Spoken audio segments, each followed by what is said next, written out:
Bueno, señores, vamos a hablar ahora de la polémica que se suscitó alrededor de los concursos del Fondo Nacional de las Artes. Nosotros estamos un poco involucrados en todo esto porque a raíz de las declaraciones que hizo la presidenta del fondo, Diana Sayé, acá en el programa, salió una nueva carta firmada por los poetas reclamando una serie de cosas. Así como estuvieron hace unos días acá en el programa las autoridades del Fondo de las Artes, hoy vamos a escuchar a los poetas. Por supuesto no tenemos a los 500 acá, pero tenemos a 3 poetas. Bienvenidos, ¿cómo les va? Graciela Perocio, Sebastián Olazo, Guillermo Saavedra. Bueno, los escuchamos. ¿Quién empieza? ¿Graciela? Bueno, hay mucho para hablar. El tema, como decíamos todos, justamente pasó del concurso a toda la problemática del género poético, ¿no? Que es bastante especial. Y por supuesto que lo primero que queremos rescatar es que nosotros no nos sentimos diferentes de cualquier otro escritor, ya sea narrador, ensayista, dramaturgo. Todos trabajamos con la palabra, pero la realidad del género poético es muy distinta y está muy necesitada del apoyo del Estado. Claro, es el género en sí lo que hay que apoyar, porque es un género que es totalmente refractario al mercado. Esto me parece que fue fundamental en lo que quisimos destacar. Claro, claro, claro. Ustedes se sintieron ofendidos por las palabras de Diana, de la presidenta. Ella se retractó, pidió perdón por esas palabras. Yo vi, sinceramente, les digo, en las redes hubo muchas acusaciones cruzadas, muchas agresiones. Mariana Enríquez inclusive dijo también que se había sentido agredida. Entonces, a mí lo que más me interesa que tratemos es el tema de fondo, ¿no es cierto? ¿Qué pasa con los poetas? ¿Cómo son? Porque mucha gente no lo debe saber. Por ahí, Sebastián, lo podés explicar un poquito. ¿Cómo son estos concursos del fondo, tradicionalmente, los que este año se levantaron? ¿Y qué significan, ¿no? para los poetas, como para todos los escritores en general, pero tal vez más para los poetas? Bueno, básicamente para los poetas es una puerta de entrada, no solamente al mundo editorial en algunos casos, sino también hacerse conocido, estar legitimado, a veces incluso frente a la propia familia. Vos sabés que es muy común que a los artistas se los vea como vagos en la propia familia, y cuando viene alguien de afuera y dice lo que estás haciendo es bueno, la familia ahí es donde empieza a tener orgullo. Entonces, eso además genera otra mirada frente a lo que es las librerías, los talleres, las antologías, los encuentros poéticos que existen en una dimensión extraordinaria que al estar fuera de los medios y quizás fuera del mercado editorial grande, no es tan visible, pero editoriales pequeñas de poesía hay muchísimos, encuentros poéticos hay a lo largo y lo ancho del país, muchísimos, sí. Gente necesitada de tener algún tipo de comunicación que tenga que ver con lo poético, pero no necesariamente con el poema. Hay veces que es con el poema, pero hay veces que tiene que ver con el modo de ver el mundo, de conectarse con el lenguaje, de ampliar ciertas posibilidades que a veces son conceptuales y a veces son emotivas. Hay un poco de cada cosa, ¿no? Entonces, todo esto, cuando estamos hablando de concursos o de un concurso como el del Fondo Nacional de las Artes, lo que empieza a generar es un poco de visibilidad, un poco de legitimidad y poder empezar a ser una persona reconocida por sus pares, que por diferentes razones que nunca tienen que ver con la mala voluntad de los pares, no se conocen, o por cuestiones geográficas o por cuestiones del círculo con el cual se han estado moviendo. Seguro, en muchos casos permite la publicación, ¿no es cierto? Muchos autores, no solo poetas, narradores también, publican sus primeros libros con el premio del fondo. Te escuchamos, Guillermo Saavedra. Que además No, además de poeta, ha sido editor muchos años. Sin duda, y periodista cultural como vos. Hemos trabajado juntos hace muchos años. Nos conocemos hace muchos años. Mucho, desde la época del diario La Razón. Exactamente. Una cosa que quería aclarar ante todo es que el comentario desafortunado y involuntariamente, quiero creer, agraviante de Diana Sayeg, también incurre en un malentendido, porque da a entender que el Estado está dando fondos, pero lo que mucha gente no sabe es que los fondos con los que se constituye el Fondo Nacional de las Artes provienen de lo que se llama dominio público pagante. Exacto. Es decir, son los autores que han pasado al dominio público, han dejado de tributar o de devengar derechos para sus familiares o para los propios autores, y entonces con ese dinero, y es por eso que hay gerentes bancarios en el fondo para administrar un dinero que fue generado por los propios escritores. Entonces sí. no se está regalando nada al fondo, está devolviéndole a los propios escritores lo que los escritores contribuyeron a Es muy interesante eso, yo no me voy a acordar exactamente en este momento, pero creo que está desde la época de Frondizi, el Fondo de las Artes, me parece. De 1958. Ahí está, 58. Y es una idea excelente porque actúa un poco como un banco, no solamente da estos premios, sino que da subsidios, da créditos para los artistas en general, y los fondos son generados por los propios artistas porque después de los 70 años de la muerte entra los derechos en el dominio público pagante y los recauda el Fondo Nacional de las Artes. Ahora bien, mira, me gustaría agregar una cosa, si me permiten. En el gobierno anterior estaba Carolina Vicuart, que era la presidenta del Fondo de las Artes, y en un momento tuvo un conflicto con el ministro Abeluto, porque el fondo recauda un dinero importante y tiene una cierta autarquía, y en ese momento se pretendió, haría falta fondos y tocar un poco ese dinero, ¿no? Y hubo un conflicto ahí y finalmente renunció Carolina Vicuart. O sea, es un tema que por ahí no se conoce tanto, pero es importante. Más allá de eso, el Estado, más allá del Fondo de las Artes, apoya y debe apoyar. Se está pidiendo poner un instituto del libro en este momento, las políticas culturales y del libro. Por otro lado, una cosa que nosotros queríamos destacar, que de alguna manera lo llegó a anticipar Graciela hace un ratito, y es que esto no es una defensa gremial, sectorial, sino que la relación poética de la escritura con el mundo de la cultura y con el mundo en general va más allá de los estrictamente poetas que publican versos. Es una relación con el lenguaje que en la poesía se da de manera privilegiada y protagónica, pero que está también en la tarea de muchos narradores, de muchos ensayistas. Entonces, convocar a un concurso, encima en un año en el que la situación está tan complicada para todos, que sea tan restrictivo, deja fuera no solamente a la poesía en su totalidad, sino a muchos otros escritores que no tienen por qué ceñir su imaginación a criterios tan mezquinos, ¿no? Vamos a decir que lo que aclararon acá las autoridades del fondo acá en el programa, es que los fondos este año, los fondos del fondo, se utilizaron más que nada para estas becas Sostener Cultura, que han dado una ayuda económica a muchísimos personas relacionadas con la cultura que están sin trabajo en este momento. O sea, el foco este año está puesto ahí. Ellos siempre dijeron, lo recalcaron acá el otro día, que el premio va a continuar el año que viene, más allá de lo que pase este año. Este es un año medio extraordinario.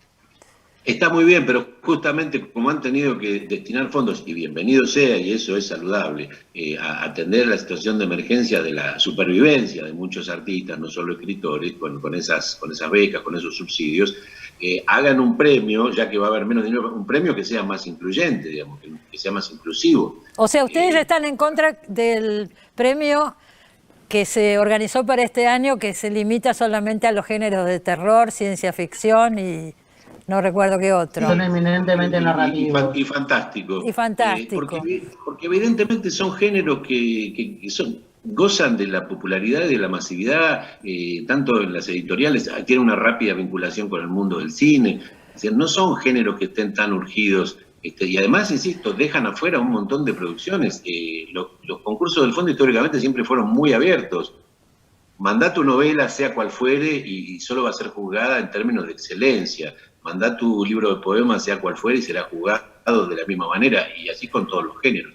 Acá lo importante es que a nosotros nos ha permitido tomar conciencia e incluso agruparnos en lo que se ha dado en llamar una colectiva por la poesía. Surgió a raíz de todo esto la colectiva, ¿no es cierto? Es nueva.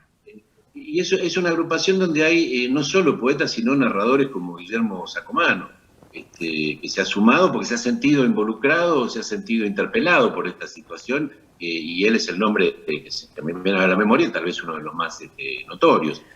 Pero la idea es aprovechar esto para, como decía al principio Graciela y también Sebastián, tomar conciencia de la marginalidad a la que ha quedado reducido a lo largo de los años la práctica de la poesía, y que las políticas del Estado, no solo del Fondo, deberían cambiar. No nos olvidemos que tuvimos a nivel de nación y a nivel de ciudad casas de la poesía, que eran lugares donde se producían acontecimientos maravillosos. ¿Qué pasó con eso? ¿En qué momento desaparecen? Graciela.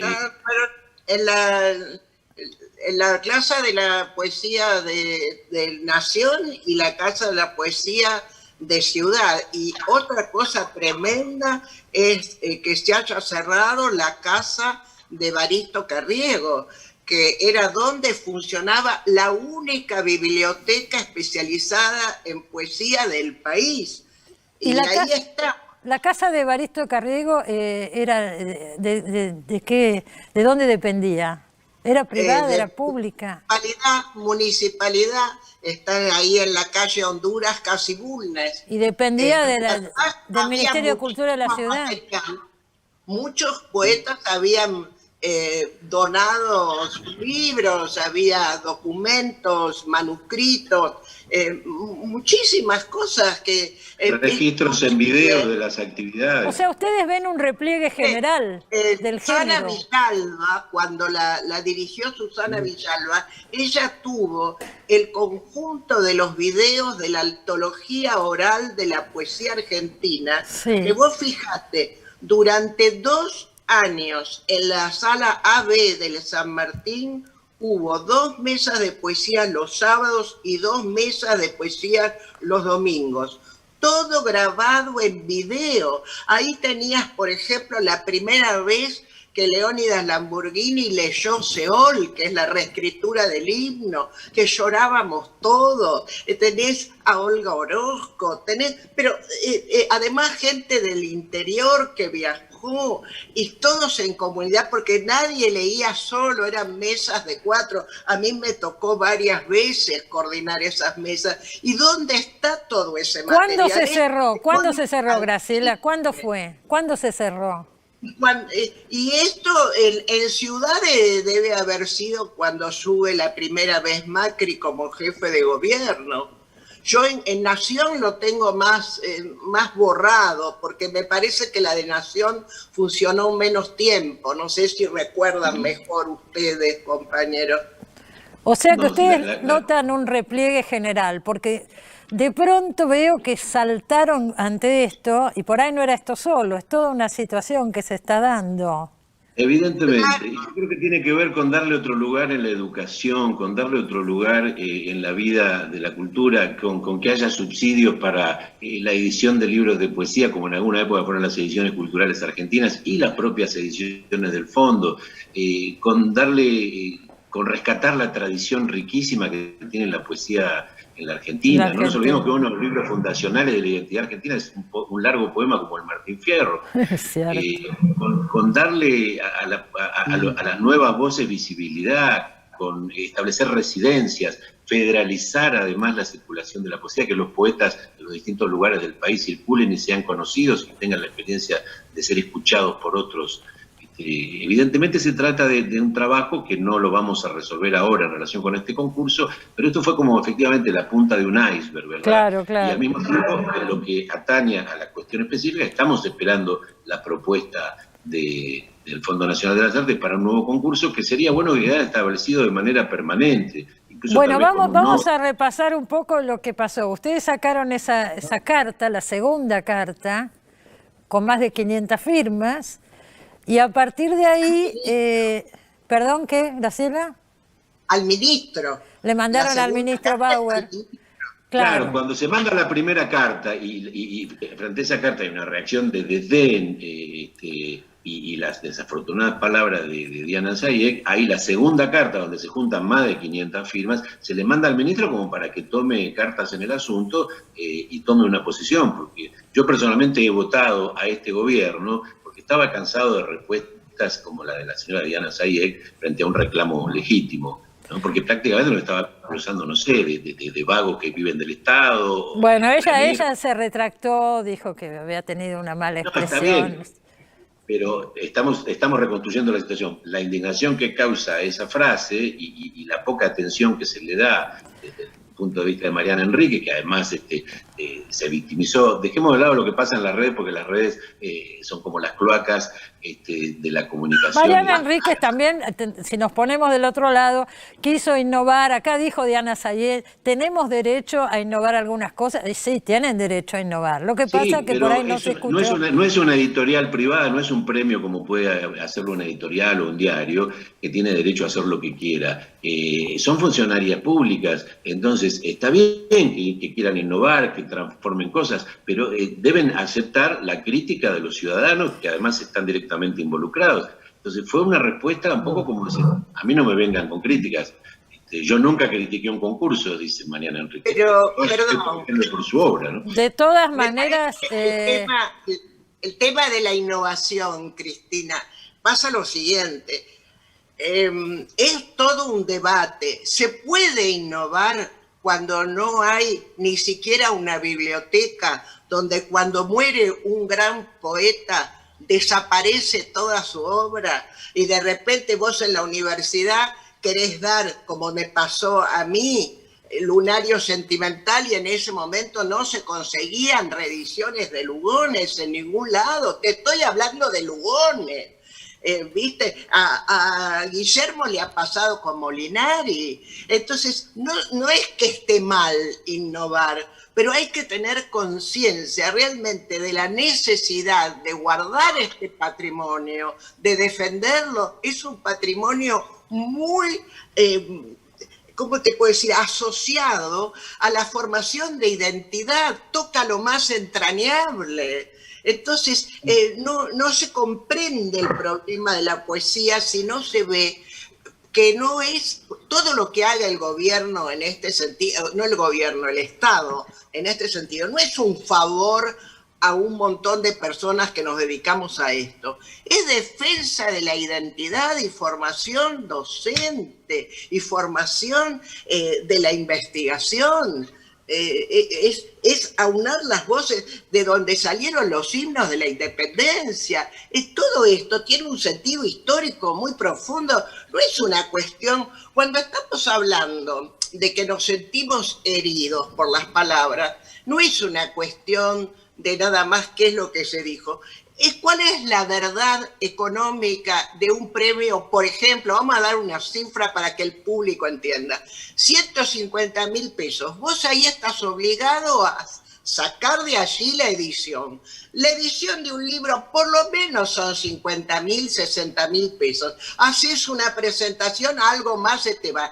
¿Qué es lo que te queda de ese premio? O sea, ¿cómo se va a decir que un poeta vive de eso? Por favor. Casi ningún escritor en la Argentina vive de sus libros, menos un poeta.